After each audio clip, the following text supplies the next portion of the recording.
My name's Elise, and I'm 29 years old. The day my mother laughed and said, "You'll never have a house like your sister's." It landed like a verdict already signed, sealed and framed on the wall of our family room, and my dad nodded along as if this future had been agreed upon years ago without me present, while my sister leaned back in her chair with that half-smile she wore whenever she won something she hadn't earned and teased, "You're jealous, aren't you?" A line that stuck to me because it was easier for them to believe envy than effort. Easier to see me as the supporting character than the author of my own story. I didn't argue, not because I agreed, but because I'd learned that defending dreams in that house only fed the laughter. And the laughter had teeth. My sister's place was the family trophy. A wide, bright home with a manicured lawn. The kind of house that looked good in photos and better in conversations. The kind of house my parents mentioned to neighbors before they asked how I was doing. At dinners, my mom would bring it up casually. New cabinets. The view, the neighborhood, while my dad nodded again, proud in the way that made it clear pride had a limited supply. When I tried to share anything about my own life, the room would tilt back toward her, as if gravity itself favored her success. I worked long hours, saved quietly, and learned to keep my plans folded. Inside me like a map I wouldn't open until I reached the border. Every paycheck went into a future no one else could see, and every late night taught me patience. The truth was, I didn't want a house like my sister's. I wanted one that fit me, one built on choices I made when no one was watching. But explaining that felt pointless, when the narrative had already been written for me. So I smiled when my sister teased me, swallowed my reply when my dad nodded, and watched my mother's laughter ripple through the room, like permission for everyone else to dismiss me. There were moments I almost believed them. Moments when doubt crept in during the quiet hours and asked if maybe they were right. If maybe wanting more without their approval was a kind of arrogance. But then I'd remember the mornings I left before sunrise, the weekends I turned down invitations, the spreadsheets that tracked every dollar with the seriousness of a vow, and the small thrill of knowing that progress doesn't always announce itself. I kept going. Months passed, then years, and the comments didn't stop. They softened sometimes, sharpened others, but they were always there, a chorus that tried to set my limits. When my sister upgraded her kitchen, my mother called to tell me as if it were breaking news, as if I'd been waiting by the phone for proof that I was behind. When I mentioned I was busy with a project, my dad asked if it was another one of those phases, and my sister laughed again, light and careless. The kind of laugh that assumes the ending. I learned to answer with neutrality, to give them nothing they could twist, and to keep my milestones private. I didn't tell them about the promotion, the bonus, the long conversations with lenders who looked at me like I was serious, because I was. I didn't tell them about the neighborhoods I walked through after work, imagining mornings and keys and silence that belonged to me. I didn't tell them about the fear either. The very real fear that maybe the laughter would be right, but fear, like savings, grows smaller when you face it regularly. The night it finally came to a head started like any other family gathering, with compliments aimed elsewhere and jokes that landed on me. And when my sister tossed out, "You're jealous, aren't you?" Again, my mother laughed first. My dad nodded, and I felt something settle inside me. Not anger, not sadness, but clarity. I invited my sister over for tea, my voice steady enough to surprise even me, and she accepted with a smirk, probably imagining another chance to compare, another room where she'd stand taller by default. I said nothing else. I didn't defend myself, didn't promise anything, didn't hint at what was coming, because I'd learned that some truths are better revealed than argued. When she arrived, she called hysterically, "Hey, Mom!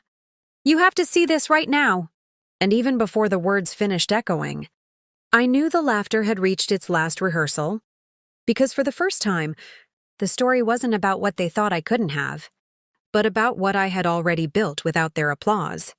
When my sister's hysterical call rang out, "Hey, Mom, you have to see this right now!" I stood there quietly, holding 2 cups of tea, listening to her voice bounce off. The walls of the house, they all said I'd never have. And for a brief electric moment, I felt time fold in on itself, every laugh, every nod, every "you'll never have a house like your sister's." lining up to witness what none of them had bothered to imagine. My sister kept walking, slow at first, then faster, opening doors, touching surfaces, peering out windows as if the place might vanish if she blinked too long, and I could almost hear her thoughts scrambling to rewrite the story she'd rehearsed for years. When my parents arrived, my mother's smile froze halfway, the same mouth that had laughed now, unsure what shape to take, while my dad, who had always nodded along, stood silent, his head finally still. My sister tried to recover, tried to laugh it off, but the words came out thin, because the truth was heavy in the air and it didn't care about her tone. I watched them absorb it, the open living room, the light I'd chosen, the quiet confidence of a space designed without their approval, and I realized that success isn't loud when it's real. It just stands there and waits for everyone else to catch up. My mother cleared her throat and said something about taste, about how nice it was, and I heard the echo of all the times. She'd said nice things about my sister's house as if it were a medal pinned to her chest, while mine had been dismissed as a fantasy. My dad finally spoke, asking how I managed it, and the question felt almost strange after years of assumptions, because the answer had always been there, unglamorous and unshared. Work, patience, discipline, and the refusal to let laughter decide my limits. My sister circled back to the kitchen and said, "Softer now. I didn't know you were doing this." And I thought about how often people mistake silence for stagnation, how often they confuse privacy with failure. I poured the tea and set the cups down, the ordinary clink sounding louder than applause. And for the first time, I didn't feel the need to explain myself. I let them sit with it.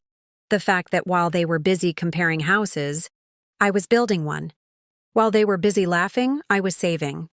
While they were busy nodding, I was learning. My mother finally said, almost to herself, "I guess we were wrong." And it wasn't an apology, not really, but it was a crack in the old script. And sometimes that's where light gets in.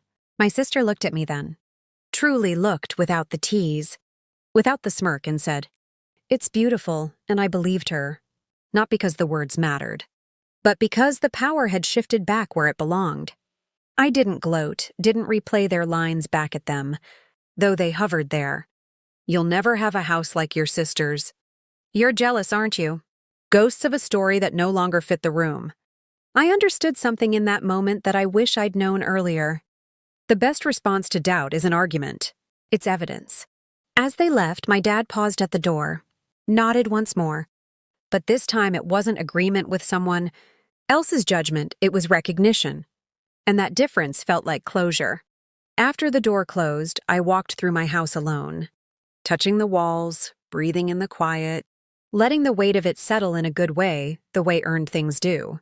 I thought about how many people listening to this have been laughed at, underestimated, told their dreams were unrealistic by the very people who were supposed to believe first.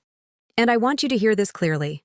Their laughter is not a prophecy, and their nods are not the final word. Sometimes the story only changes when you stop narrating it for them and start living it for yourself.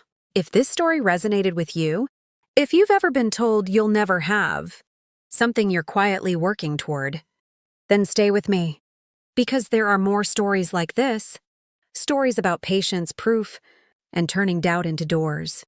Subscribe to the channel now so you don't miss the next one, and remember, the most powerful chapters are often written when no one is watching.